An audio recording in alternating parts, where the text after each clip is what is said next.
Welcome to the Australian Christian Lobby's Voice for Values.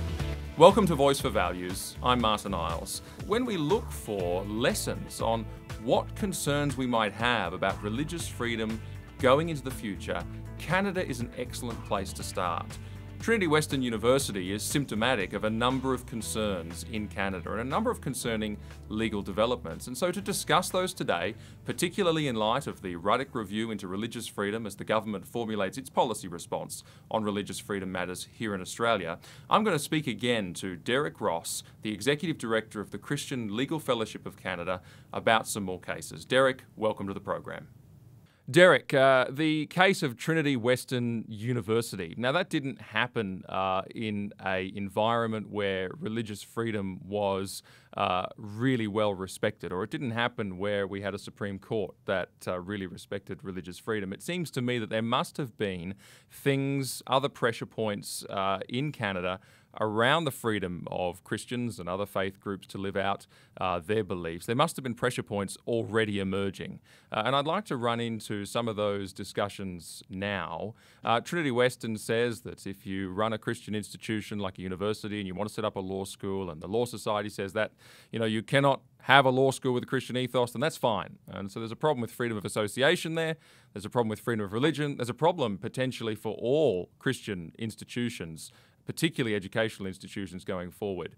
But there's also other issues in Canada, isn't there? Other challenges for the church, other challenges for Christians and their freedoms. Can you run us through perhaps one or two or three of those key points? Absolutely. Just to provide some context, historically, Canada is a country that has cherished freedom of religion. It's enshrined in our Constitution. Our Supreme Court, in numerous cases over the years, has stressed that it is to be broadly interpreted and jealously guarded. So we come from a place that, at least historically and traditionally, has placed a very high value on freedom of religion. Having said that, I think we are experiencing something of a cultural shift, and we are experiencing challenges, especially in recent years. We talked about Trinity Western University as one example. And what we're seeing in a common theme in a lot of these cases, Martyn, is a growing intolerance on the part of government, increasingly less willing to accommodate religious dissent on issues that the government thinks is of fundamental importance. In most cases, the tension points are often around issues related to sexuality, marriage, and also around life, issues related to euthanasia and abortion. So one example here in Canada is the Canada Summer Jobs Program. That's a federal grant program that offers funding to organizations that want to hire a summer student, including faith-based organizations. Many religious organizations have received this funding to bring on students to help them with their charitable work. This year, for the very first time, the federal government introduced a new requirement. In addition to all the other criteria, organizations now have to attest that their core mandate respects certain values. And one of those values is reproductive rights, which the government has made very clear refers to abortion. So for a number of organizations, they cannot in good conscience check a box saying that they affirm abortion, that they respect the government's position on abortion, nor should they. It's an issue that reasonable citizens can agree to disagree on, and really has nothing to do with the day-to-day work of a lot of these organizations, yet the government is forcing them to take a position on something like this in order to receive funding for which they are otherwise qualified and eligible. Of all things, this is a government program to do work experience type stuff, to place people in summer jobs for community work and so forth. And of all things, the government says if you want to sign up to this jobs program, you have to affirm reproductive rights. I mean, that sounds irrelevant, for one.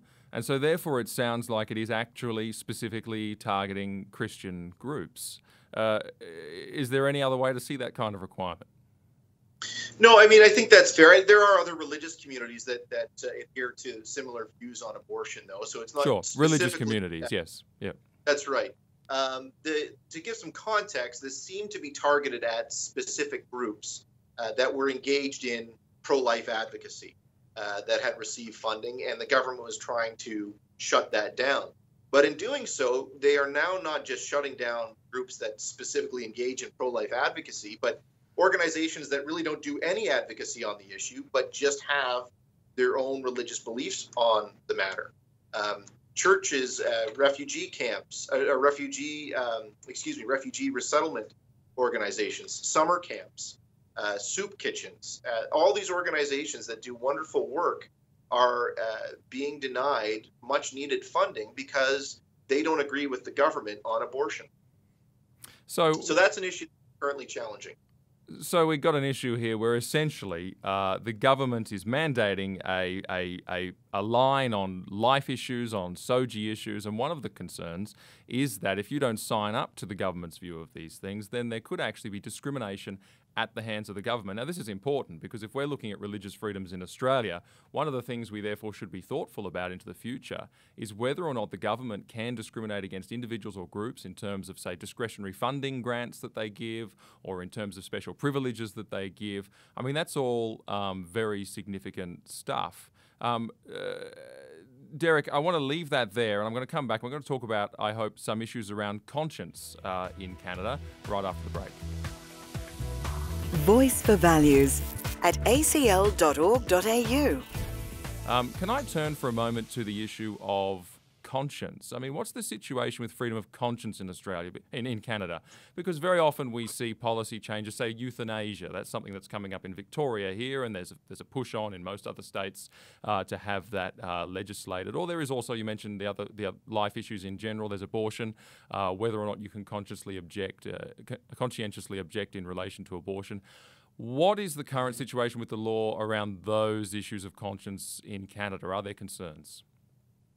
They certainly are concerns, and the case here that I think illustrates that more than any other is the case involving physicians in the province of Ontario who are being forced to participate in procedures like euthanasia and abortion against their conscience by being forced to provide what are called effective referrals. Now, euthanasia has only been legal in Canada for 2 years.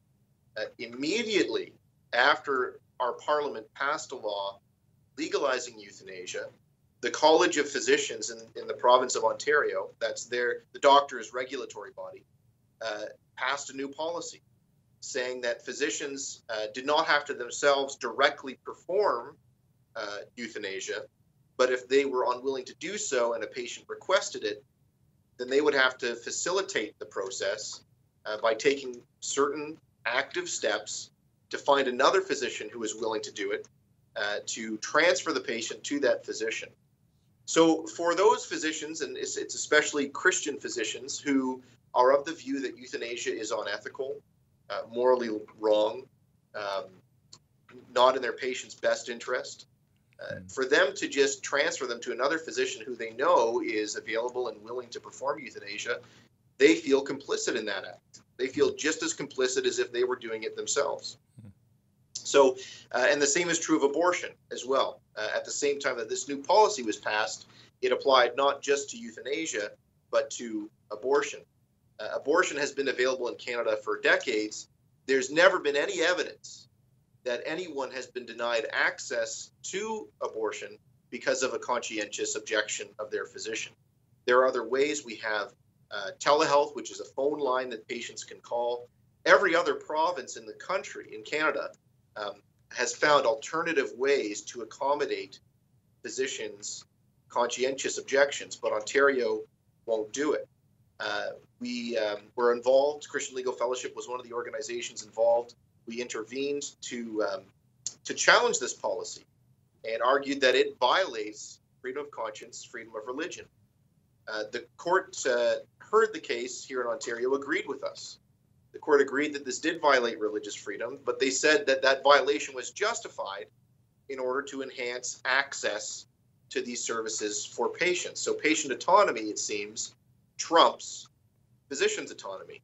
And the problem with that is, again, there's no evidence that patients are being denied or blocked access to these services. The court even acknowledged that there was no direct evidence. So was this really about ensuring access, or was this about enforcing an ideology, about forcing doctors to conform to prevailing views and wanting to extinguish any dissenting views in the medical profession about whether these procedures are ethical or not?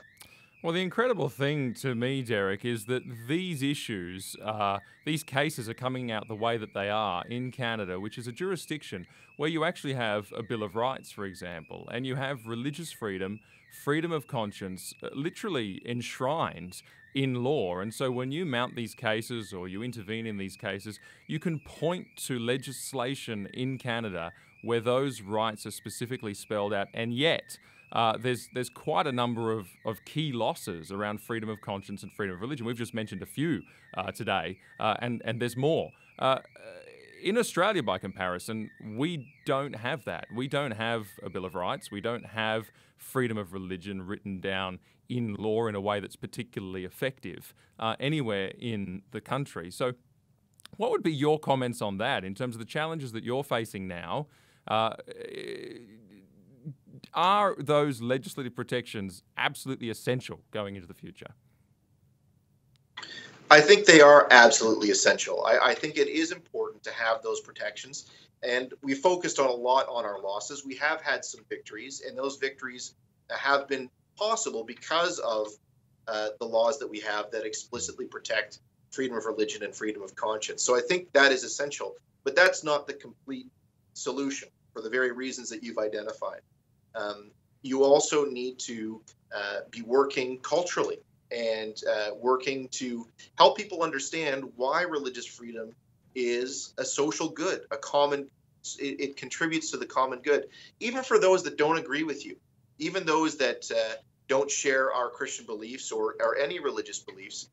We need to be able to engage with those people, with those that we disagree with, to explain, even though we fundamentally disagree on these issues, can we still agree that there's space for all of us, and that making space for those with these dissenting religious views actually contributes to the good of everybody? So we need the laws, but we also need, as people of faith, to be speaking up, to be advocating, to be making our voice heard. Do you think that perhaps that's been an issue in Canada that's fed into some of the challenges that you've faced lately? I think it has been. And I say that cautiously. There are many good men and women of faith in Canada who work tirelessly to contribute to the common good, to seek justice for our nation. But in large part, I think there are many that would rather just remove themselves from the dialogue, to retreat from the public square on these issues that they see as too divisive, and say, let's focus on other things. Let's focus our efforts on aspects of our faith that aren't as divisive, and just try to be more palatable to the culture that way.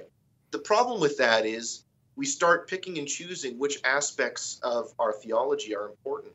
And when we divorce the aspects which people find offensive from the aspects of our faith which people are attracted to, well, we start to lose the foundations on which all of the good of Christianity is based. It's a holistic theology. It can't be picked and chosen from. And at the same time, religious freedom is good for everybody. Whether one is a Christian or not. The freedom to think, the freedom to disagree with the government is incredibly important, because today the government might be supporting your values, your interests, but tomorrow it might not. And so all this talk today of the government having a legitimate role in advancing certain ideologies, that only works so long as people that are like-minded as you are in power. It doesn't work so well when those that you disagree with get into power. And the best way to protect against that is to allow the private sphere, to allow civic society to have a lot of space to pursue their own conception of the good. And that includes religious freedom. Well, Derek, what you've just said only affirms, I think, the relevance of everything that's been said on Voice for Values over these last two episodes, because that sounds so much like Australia and the culture that we're in, and also the Christian community over here as well. A lot of great voices, but also a bit of apathy, which we need to be concerned about. Derek, it's been wonderful to have you on the program. Thanks so much for sharing your insights. Martyn, it's been a pleasure to be with you. Thank you for the work that you're doing, and thank you so much for having me. Likewise. Thanks, Derek. Voice for Values from the Australian Christian Lobby at acl.org.au.